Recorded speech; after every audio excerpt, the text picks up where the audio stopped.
हिमाचल प्रदेश के मुख्यमंत्री सुखविंदर सिंह सुक्खू ने कहा कि मैं जनता से अपील करना चाहता हूं कि वो लोकतंत्र के इस महापर्व में अधिक से अधिक संख्या में वोट डालने जाए। साथ ही उन्होंने क्या कुछ कहा, आइए सुनते हैं।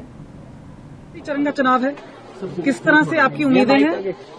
4 पहले बीजेपी के खेमे में गए, बाई पोस्ट तो चलो आपके पास आए, अब क्या लग रहा है?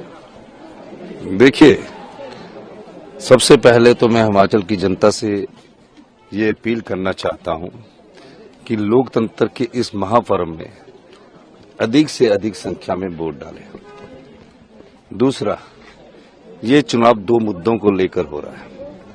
एक मुद्दा 15 महीने में हमारी सरकार का कार्यकाल, जो हमने जनता के हित में काम किया, ओपीएस दिया, 1500 रुपये दिया, रेवेन्यू रिकॉर्ड्स में हमने म्यूटेशंस जो 10-10 साल से नहीं होते थे, 1 लाख म्यूटेशन 3 महीने में किए, और भी कई योजनाएं हैं जिसमें किसानों की आर्थिकी मजबूत हो, महिलाओं के लिए सम्मान मिले, युवाओं को रोजगार मिले।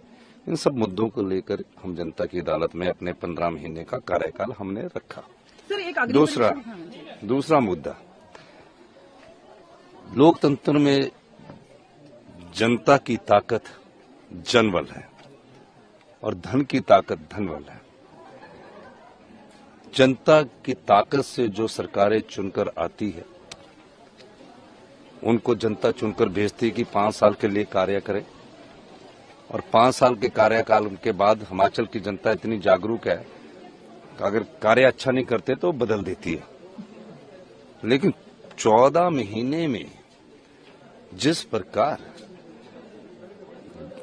जनता की वोट से चुनकर आई हुई सरकार को गिराने का प्रयास किया और नोट के दम से सत्ता की कुर्सी हथियाने की कोशिश जो भारतीय जनता पार्टी ने की है, जो हिमाचल की जनता की भावनाओं का सौदा भारतीय जनता पार्टी ने किया, उस आधार पर ये चुनाव जनता लड़ रही है।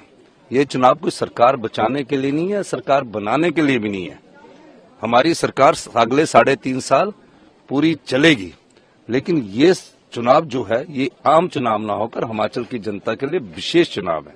वो विशेष चुनाव के भविष्य में, जहां देवी देवता हमारी संस्कृति के प्रमुख अंग है, भविष्य की राजनीति को अगर साफ सुथरा रखना है तो मेरी हिमाचल की जनता से ये अनुरोध है कि ये चुनाव जनता का चुनाव है, जनता को जीतना होगा, और जो इस चुनाव में जनता जीतेगी और धनबल हारेगा, जनबल की जीत होगी, धनबल की हार होगी। वहीं हिमाचल प्रदेश के मंडी लोकसभा सीट से कांग्रेस उम्मीदवार विक्रमादित्य सिंह ने अपनी मां और हिमाचल प्रदेश कांग्रेस अध्यक्ष प्रतिभा सिंह के साथ मतदान किया।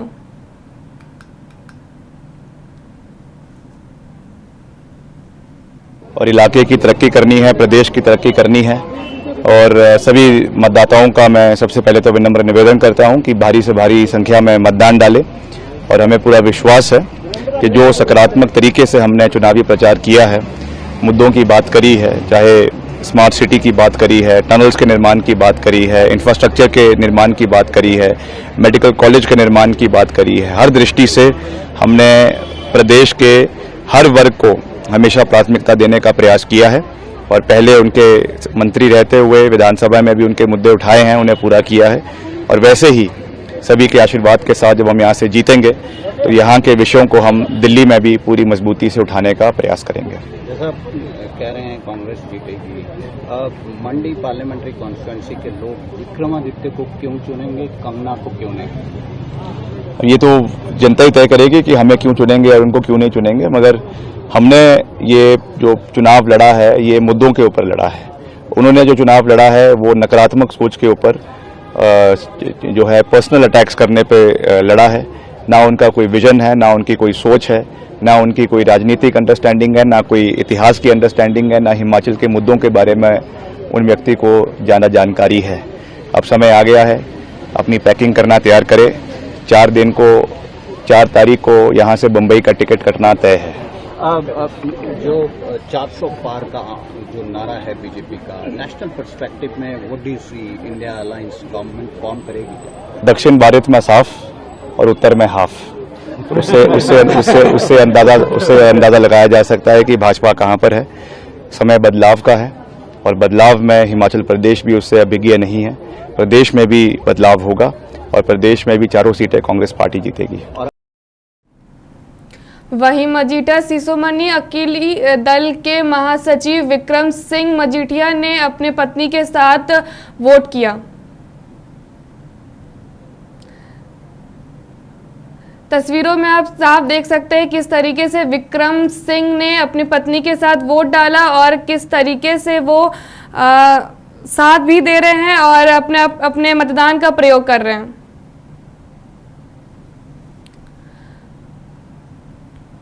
इस लोकतंत्र के महापर्व के अंतिम चरण में सभी लोग सभी नेता जो हैं वो बढ़ चढ़कर हिस्सा ले रहे हैं।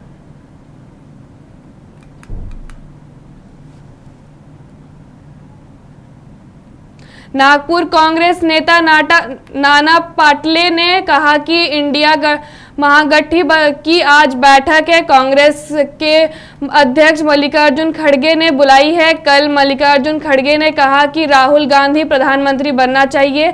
आगे नाना पाटले ने क्या कुछ कहा, आइए सुनते हैं। इंडिया आघाड़ी की जो मीटिंग है हमारे राष्ट्रीय अध्यक्ष मल्लिकार्जुन खड़गे जी ने बुलाई है। आज सभी इंडिया आघाड़ी के नेता इकट्ठा हो गए। कल ही मल्लिकार्जुन खड़गे जी ने डिक्लेयर किया कि राहुल गांधी जी देश के प्रधानमंत्री बनना चाहिए। ये कांग्रेस के कार्यकर्ताओं की तो भावना है ही, लेकिन देश के सामान्य लोगों की भी भावना यही है कि राहुल गांधी जी देश के प्रधानमंत्री बनना चाहिए। अब इंडिया आघाड़ी के मीटिंग में इस पे चर्चा होगी कि नहीं आज मुझे पता नहीं, लेकिन चुनाव आयोग ने जो गलतियां की उसके बारे में भी महामहिम राष्ट्रपति जी से जो इंडिया आघाड़ी के नेता मिले थे उसमें चुनाव के बारे में भी उसमें कहीं चर्चा होगी, ऐसा मुझे ध्यात है। आज एग्जिट पोल आने वाले, क्या लगता है आपको इंडिया गठबंधन के देश और महाराष्ट्र में क्या स्थिति रहेगी? पूरे इंडिया आघाड़ी 300 से ज्यादा जगह पे जीतेगी, इसी तरह का पूरे राज्य से रिपोर्ट आ रहा है। वहीं कोलकाता तृणमूल कांग्रेस की नेता नुसरत जहां ने इस लोकसभा चुनाव में अपना हिस्सा लिया और मतदान भी किया। आपको बता दें कि नुसरत जहां केवल नेता ही नहीं बल्कि बंगला इंडस्ट्री की अभिनेत्री भी हैं।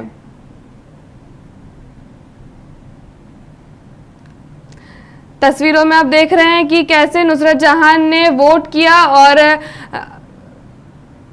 लोकतंत्र के महापर्व में अपना हिस्सा दिया।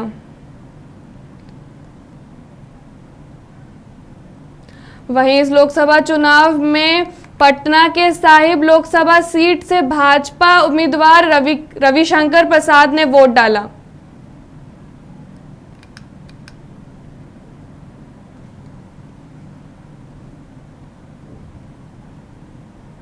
वहीं हिमाचल प्रदेश में केंद्रीय मंत्री और हमीरपुर लोकसभा सीट से भाजपा उम्मीदवार अनुराग ठाकुर ने कहा, मैंने मतदान कर दिया है। आप सभी भी जल्द से जल्द मतदान केंद्र पर जाइए और अपना योगदान दीजिए। मैंने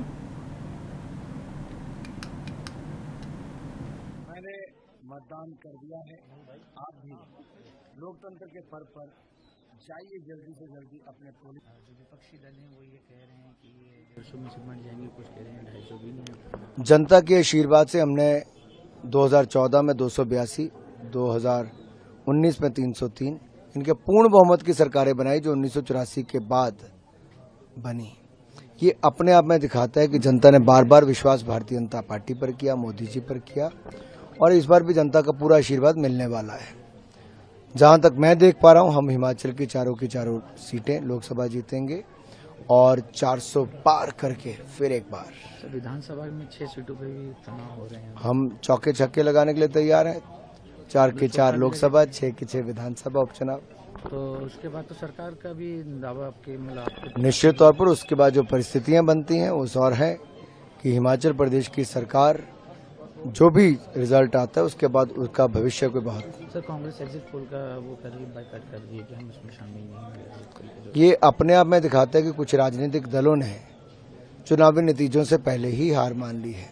वो अभी भी कैमरा फेस करने के लिए तैयार नहीं, वो इस चुनाव में जनता को फेस करने के लिए तैयार नहीं थे, क्योंकि उपलब्धियां थी नहीं, भविष्य की रणनीति थी नहीं, तो करें तो क्या करें। तो मैं यही कहना चाहता हूं, आप चाहे 1 तारीख को इकट्ठे होकर जितनी मर्जी विपक्ष रणनीति बना ले, रणनीति इसके आसपास बनेगी कि हार का ठीकरा किस पे फोड़ना है और इसके बाद क्या क्या बहाने लेकर सबने अलग अलग हो जाना है। और 5 साल के लिए अब ये लोग जाएं, थोड़ा ध्यान लगाएं कि अगला चुनाव 5 साल बाद कैसे लड़ना है। प्रधानमंत्री भी ध्यान लगा रहे, लेकिन कांग्रेस और विपक्षी दल वो ध्यान लगा रहे हैं। देखिए, जब आएंगे प्रधानमंत्री तो और ऊर्जा के साथ और ताकत के साथ देश को आगे बढ़ाएंगे। हमें पूर्ण विश्वास है कि जिस तरह से 10 वर्षों में माननीय प्रधानमंत्री ने देश को आगे बढ़ाया, हमारा देश बहुत आगे जाने के लिए, दुनिया के मुद्दों पर खरा उतरने के लिए तैयार है और ये विकसित भारत का संकल्प सिद्धि तक ले जाने के लिए हम तैयार हैं।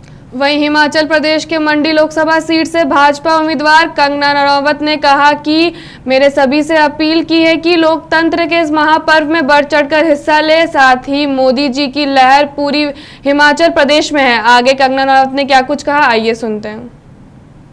अभी जो है मैंने जो है वो वोट दिया है और मेरी सबसे अपील है, जिन क्षेत्रों में आज जो है वोटिंग हो रही है, इस जो हमारा सबसे बड़ा संवैधानिक अधिकार है, इस लोकतंत्र के महापर्व में जो है वो बढ़ चढ़ के हिस्सा लें। और आज ऐसा लगता है जैसे कोई उत्सव है, हमारे सरका घाट में तो लग रहा है जैसे कोई उत्सव है। इस लोकतंत्र के महापर्व में जो है हिस्सा लें और हमें जो लोकतंत्र का जो वरदान है, न जाने कितने लोगों का खून बहा ताकि हमें ये वोट करने का जो है अधिकार मिले, तो इस अधिकार का फायदा उठाएं।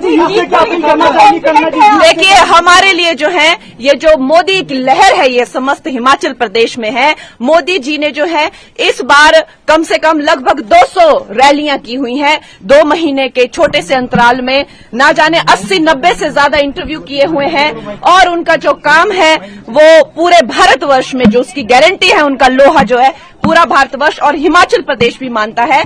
तो हम जो है मोदी जी की सेना है और मुझे जो है अवश्य ही मंडी पार्लियामेंट्री का आशीर्वाद मिलेगा और मोदी जी को जो है यहाँ पर भी हम लोग 4 की 4 सीटें जो है वो मिलेगी। ध्यान करने गए हैं, विपक्ष सवाल उठा रहा है, मोदी जी ध्यान लगा रहे हैं, अभी मोदी जी जो है वो ध्यान अभी नहीं कर रहे हैं। वो जब राजनेता भी नहीं थे, जब कहीं न कहीं पॉलिटिक्स से बिल्कुल नहीं जुड़े थे, तब भी हम लोग उनके कितने चित्र देखते हैं। यहाँ हिमालय की वादियों में वो न जाने कितने दशकों तक वो तपस्या करते रहे, वो कितने दशकों तक जो है ध्यान करते रहे। अब इन लोगों को उनके ध्यान से दिक्कत है। जो एक इंसान का जो है जीवन शैली जीने का तरीका है, वो इंसान अपनी जीवन शैली जीने का तरीका नहीं भूल सकता। अगर वो जो है ध्यान करते हैं तो करते आए हैं, अब भी करेंगे, उसमें क्या पता। मोदी जी अवश्य ही 400 पार में 4 की 4 जो है हिमाचल। वहीं बिहार के पूर्व मुख्यमंत्री और गया लोकसभा सीट से HAM के उम्मीदवार जीतनराम मांझी ने भी मतदान किया। साथ ही कहा, जनतंत्र में मतदान बहुत बड़ा पर्व होता है, सभी को अपने अधिकार का प्रयोग करना चाहिए। आगे जीतनराम मांझी ने क्या कुछ कहा, आइए सुनते हैं। जनतंत्र में मतदान बहुत बड़ा पर्व होता है और अपना अधिकार का प्रयोग करना सबको चाहिए। हम लोग भी बताते हैं कि भाई मतदान जरूर करना चाहिए। उस सिलसिले में हम अपने सब परिवार के साथ, अपने पत्नी, अपने पुत्रवधू, अपने परपौत्र और फिर अपने पुत्र, सब लोगों के साथ आकर के हम लोग मतदान में भाग लिया। हम मतदान करके अभी निकले हैं और हम समझते हैं शांतिपूर्वक मतदान चल रहा है और आशा है कि शांतिपूर्वक 5 बजे तक हम लोग मतदान का कार्य संपन्न करवाएंगे। दावा नेताओं के द्वारा किया जा रहा है अभी यहाँ मतदान। वहीं केंद्रीय गृह मंत्री अमित शाह ने गुजरात के गिर सोमनाथ स्थित सोमनाथ मंदिर में पूजा अर्चना की।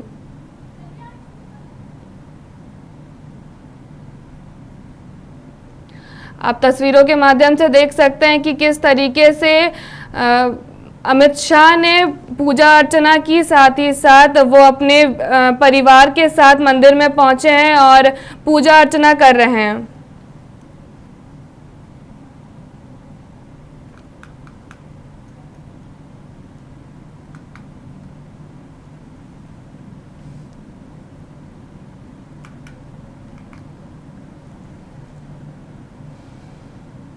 वहीं उत्तर प्रदेश कांग्रेस प्रमुख और वाराणसी सीट से उम्मीदवार अजय राय ने सातवें चरण में मतदान किया। साथ ही कहा कि उनका मुकाबला प्रधानमंत्री नरेंद्र मोदी के साथ है।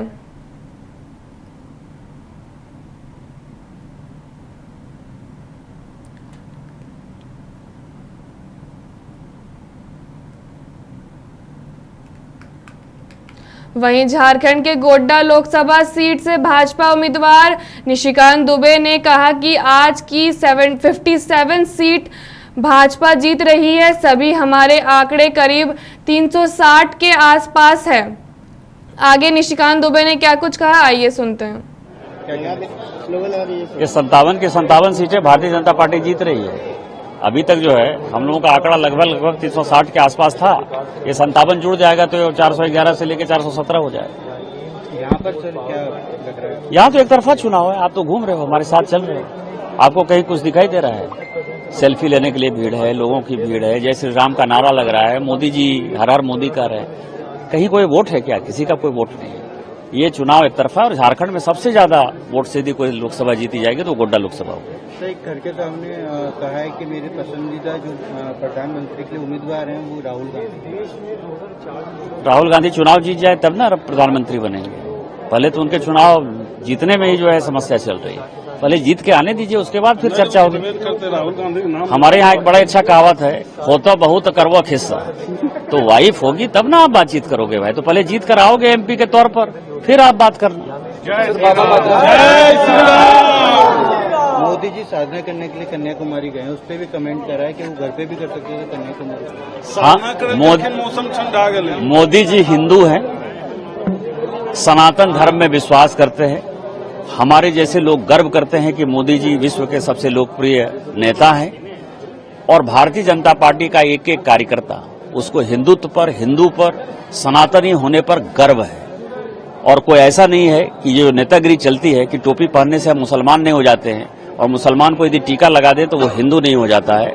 हम गर्व करते हैं कि हम हिंदू हैं, और हिंदू होने के नाते जो हम पैदा हुए हैं, हमारा कर्म है कि हमको अपने आराध्य देव की पूजा करनी चाहिए। मोदी जी यही काम करते हैं। सर, आप सब परिवार बैकअप मंदिर गए थे पूजा के अवसर? भारतीय जनता पार्टी का नारा है ना, परिवार संग वोट। तो हम परिवार संग पूजा करने गए, परिवार संग वोट डालने के लिए आए। आप देख रहे हैं मेरी वाइफ आई है, ये दोनों बच्चे हैं, एक इंग्लैंड में पढ़ता है, एक इंग्लैंड में नौकरी करता है, दोनों फर्स्ट टाइम वोटर है, दोनों वोट करने के लिए आया। तो इससे बढ़िया क्या हो सकता?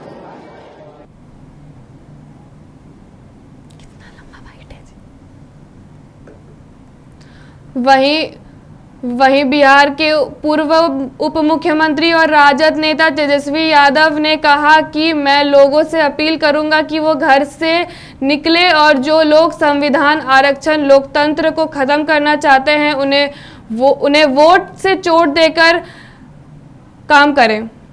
बिहार के लोगों से, देश के लोगों से अपील है कि घर से निकले, वोट करें। संविधान, आरक्षण, लोकतंत्र को जो लोग खत्म करना चाहते हैं, और जिन लोगों ने महंगाई, बेरोजगारी, गरीबी लाई,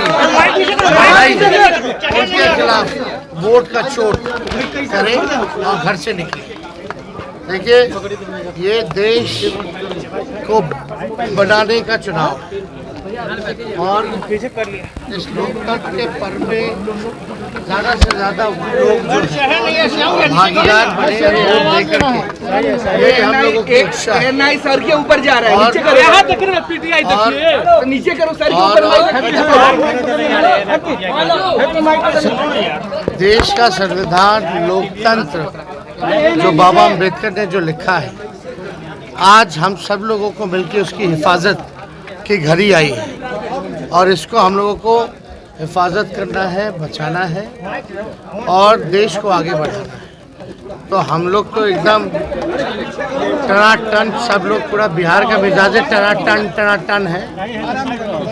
और सब रोजगार के मुद्दे पर, नौकरी के मुद्दे पर, महंगाई के मुद्दे पर, गरीबी के मुद्दे पर सब लोग जो है इस बार जिन लोगों ने महंगाई, बेरोजगारी बढ़ाई है उनके खिलाफ जो है सब लोग जो है वोट देंगे।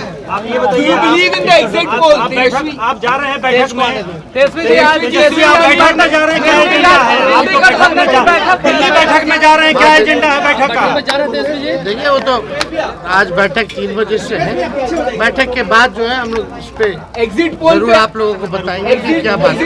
एग्जिट पोल पे do you believe on exit poll? Do you believe on exit poll? Because many leaders are not cooperating for the exit poll. What kind of exit poll and whose exit poll we should believe? There are so many exit polls, right?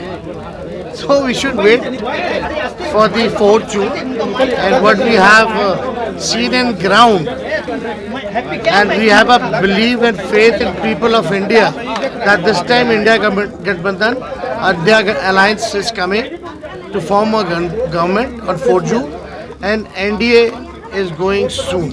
जैसे जी कहा जा रहा है कि India गठबंधन को एकजुट रखने के लिए बैठक है कि एकजुट रहे इंडिया गठबंधन।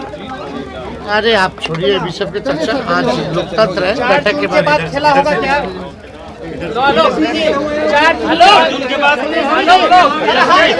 बोलना है।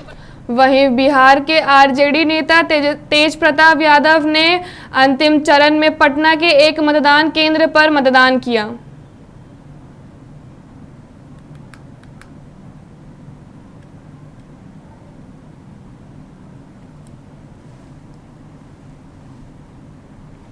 लोकसभा चुनाव में सारे नेता जो हैं वो बढ़ चढ़कर हिस्सा ले रहे हैं और अपने अपने मतों का प्रयोग कर रहे हैं। इसी बीच तेज प्रताप यादव ने भी मतदान किया और इस मतदान में अपना योग दिया।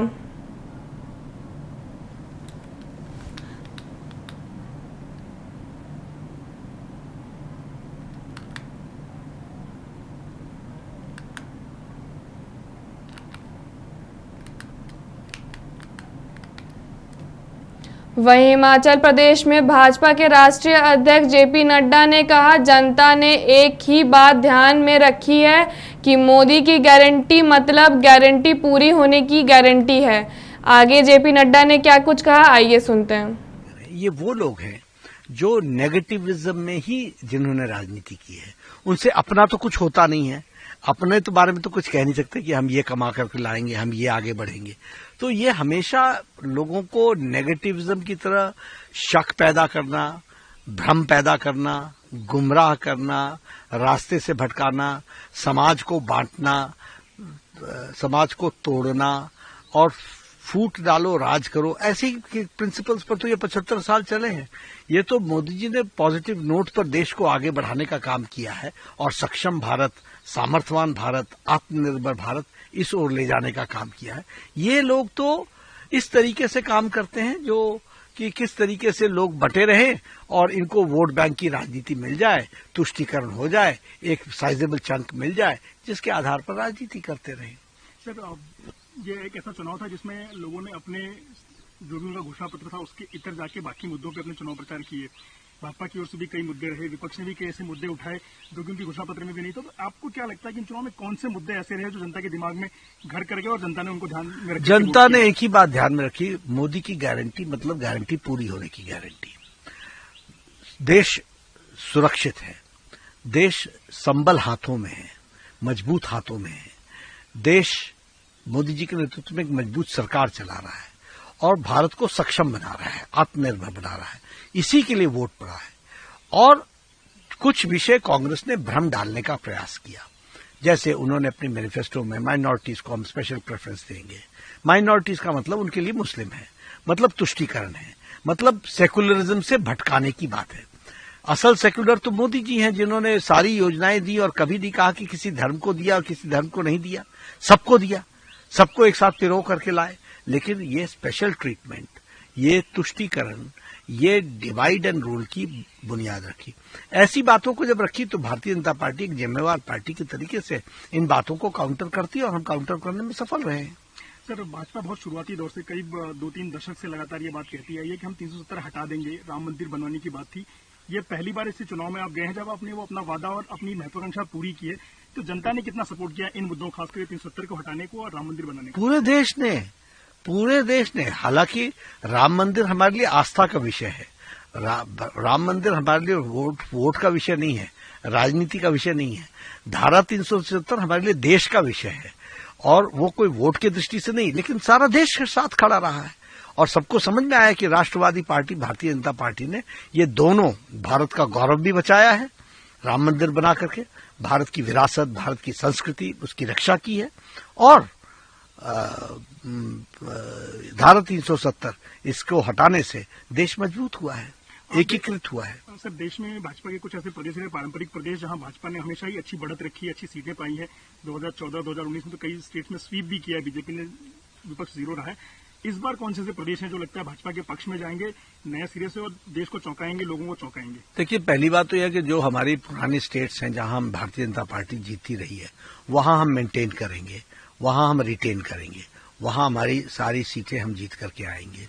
जो नई स्टेट्स हैं उसमें वेस्ट बंगाल। वहीं पंजाब के पूर्व मंत्री भरत भूषण आसू ने मतदान किया।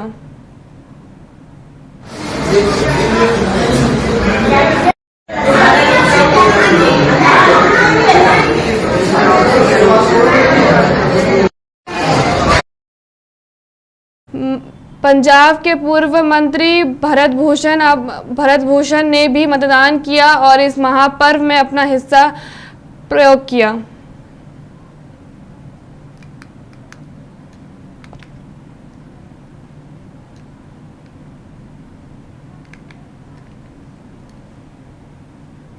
वहीं हिमाचल प्रदेश के मंडी के पूर्व मंत्री और नेता प्रतिपक्ष जयराम ठाकुर ने भी इस लोकतंत्र के महापर्व में अपना हिस्सा दिया और साथ ही मतदान भी किया।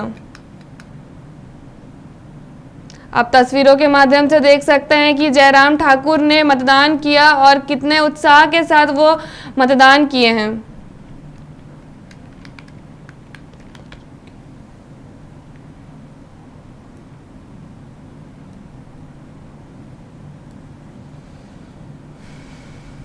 वहीं बिहार में 7वें और अंतिम चरण के चुनाव को लेकर तैयारी पूरी कर ली गई है। इस चरण के चुनाव में कई दिग्गज नेता की प्रतिष्ठा दांव पर लगी है। वहीं लालू प्रसाद यादव अपनी पत्नी और बेटी के साथ वोट डालने पहुंचे हैं।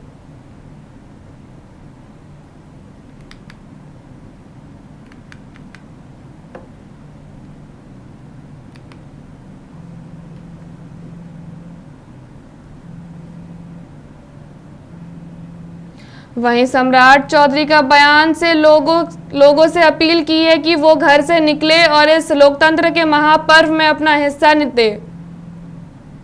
बिहार के सभी मतदाताओं से आग्रह है कि मतदान हो रहे हैं, अधिक से अधिक मतदान करके देश को विकसित भारत बनाने के लिए आप लोगों से आग्रह करना चाहता हूं कि अधिक से अधिक मतदान करें, लोकतंत्र को पर्व के तौर पर इस भारत को श्रेष्ठ बनाने में अपना योगदान दें। सभी बिहार वासियों के सभी 8 सीटों पर सभी लोगों से आग्रह करेंगे, एक एक व्यक्ति घर से निकलकर मतदान करे और भारत का भविष्य तय करे। सभी लोगों को। वहीं पाटलिपुत्र लोकसभा के प्रत्याशी रामकृष्ण पाल यादव ने अपने मताधिकार का प्रयोग किया और वोट किया।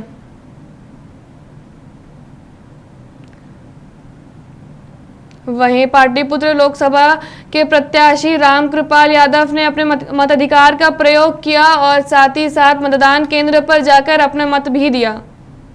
साथ ही उन्होंने लोगों से भी अपील की कि वो भी जाएं और अपने मतदान का प्रयोग करें।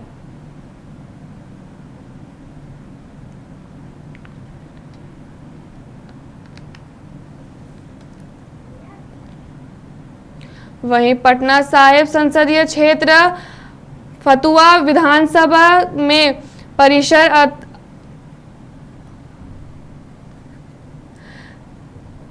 परिषद अंतर्गत वार्ड नंबर 2 बूथ संख्या पर लगभग 2 घंटे के लिए ईवीएम खराब हुई थी। यहां पर भीषण गर्मी से बचने के लिए कई व्यवस्था नहीं की गई है। 3 बार खराब हुई है। अच्छा। और उसके चलते जो है हम लोगों का लाइन इतना लंबा लग चुका है कि ऐसी भीषण गर्मी में लोगों को बहुत माने कठिनाई हो रही है वोट देने में। बहुत लंबा लाइन लग गई है। यहाँ पर बीओ की तरफ से कोई व्यवस्था नहीं की गई। बीएलओ की तरफ से कोई व्यवस्था नहीं की गई है, इतना भीषण गर्मी के बावजूद भी। कोई व्यवस्था नहीं की गई है। लोग कुछ लोग लाइन में लग के निकल कर चले जा रहे हैं, वोट तक नहीं दे पा रहे हैं। ये या तो डिस्टर्बेंट की जा रही है, जो भी की जा रही है। ये हमारे चुनाव आयोग की तरफ से भी कोई व्यवस्था नहीं की गई है कि यहाँ पर क्या करना चाहिए था इस बूथ पर। आखिर ऐसे भीषण गर्मी में इससे बचाव के लिए कुछ न कुछ व्यवस्था करना चाहिए था, जो नहीं हो पाया। अच्छा, ये बताइए लगभग कितने देर के लिए ईवीएम खराब हुई थी? अब बूथ संख्या कितने पर? 2 घंटा के लिए लमसम 2-2.5 घंटा के लिए डिस्टर्ब हुई है, जो कि ईवीएम बनाने में टाइम लगा है। और उसके बाद फिर वोटिंग चालू की गई है। अभी तो लंबी लाइन हो रही है। और गर्मी से बचाव के लिए, धूप से बचाव के लिए कोई व्यवस्था नहीं की गई? व्यवस्था नहीं, यहाँ पर देख सकते हैं, पीछे में दिखा सकते हैं कि कोई व्यवस्था नहीं की गई है। लोग धूप में लाइन में लगे हुए हैं। अगर इसमें कुछ अनहोनी होती है तो इसका जवाबदेही कौन लेंगे, ये मैं जानना चाहता हूँ पूरे देशवासियों से। अपना परिचय दीजिए। मेरा नाम संजय कुमार है और मैं शेखपुरा का वासी हूँ। लोकसभा चुनाव के इस अंतिम चरण में सभी लोग जो हैं वो अपने अपने मतदान का प्रयोग कर रहे हैं। इसी दौरान अभिनेता आयुष्मान खुराना ने भी चंडीगढ़ में अपना मतदान का प्रयोग किया और वोट किया।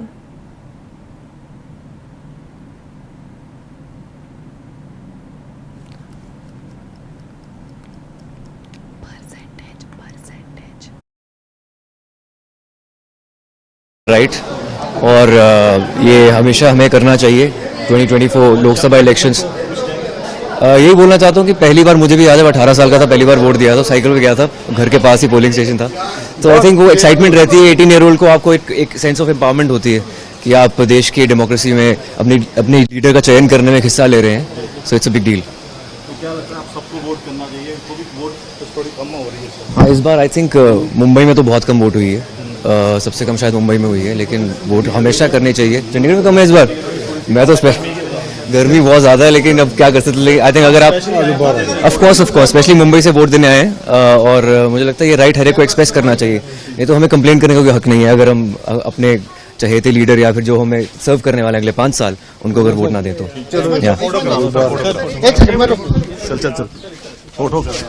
और इस वक्त की बड़ी खबर लोकसभा चुनाव के अंतिम और 7वें चरण को लेकर आ रही है। आपको बता दें कि आज 1 बजे तक के परसेंटेज जो हैं वो आ चुके हैं। हम अपने दर्शकों को बताएंगे कि 1 बजे तक पूरे देश में 40.09% मतदान हुए हैं। वहीं बिहार में 35.65%, चंडीगढ़ में 40.14%, हिमाचल प्रदेश में 48.63%, झारखंड में 46.80%, उड़ीसा में 37.64%, पंजाब में 37.80%, उत्तर प्रदेश में 39.31%, पश्चिम बंगाल में 45.07%।